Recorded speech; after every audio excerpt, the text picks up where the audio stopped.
Sa iba pang ulat, Pope Francis tinalakay ang kabanata sa Biblia hinggil sa pagiging sarado ng puso ng Jerusalem sa kanya. Narito ang report.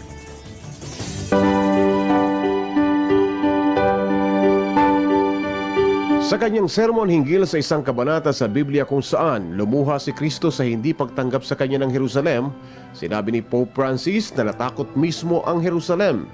Ito ay ang maligtas sa mga sorpresa ng Diyos. Itinuon ni Pope Francis ang refleksyon sa aklat ni Lucas, Kabanata 11. Doon ay sinalaysay na naglakbay si Jesus sa Jerusalem kung saan siya ay naiyak.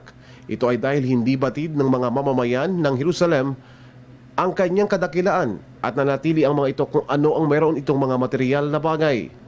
Paliwanag ni Pope Francis, ang mga mamamayan ng Israel ay nakontento sa kanilang paraan ng pamumuhay na hindi tumatawag sa Panginoon. Nakaligtaan niya ng mga ito na kailangan ng lahat ang kaligtasan ng kaluluwa kaya't isinara na nila ang puso nila sa Panginoon.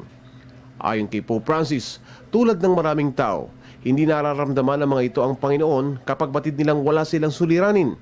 Subalit dapat anyang tandaan na ang sorpresang pagdating ng Panginoon ay bagay na hindi na mapangahawakan ni numan. Idiniin ni Pope Francis na lahat ay malinaw, lahat ng kautusan ng Diyos ay maliwanag, subalit ang lahat ng ito ay pinagsaraduhan ng pintuan ng Jerusalem. Ang krus na pinasa ni Kristo ang naging kabayaran sa pagtanggi ng mga tao na siya ay pakinggan, ang pagpapakita ni Jesus ng dakilang pag-ibig kung kaya't iniluhan na lamang niya ito. Hinimok ni Pope Francis sa mga Kristiyano ngayon na alamin ang kanilang pananampalataya. Maging ang mga pastor ng simbahan ay kailangan anyang magsuri sa sarili kung kontento ba ang mga ito sa kanilang buhay. Ikinalungkot ni Pope Francis na ang pintuan niya ng mga puso ng tao, maging ng simbahan, ay kadalasang nakasara, bagay na ikinalulumbay ng Diyos. Sa kanyang pagtatapos, hinimok ni Pope Francis sa mga Kristiyano na isipin na kaharap na ang Diyos upang dito ay masuri ng isipan, ang konsensya at ang budhi. Para sa Telebisyon ng Bayan, Edwin Eusebio.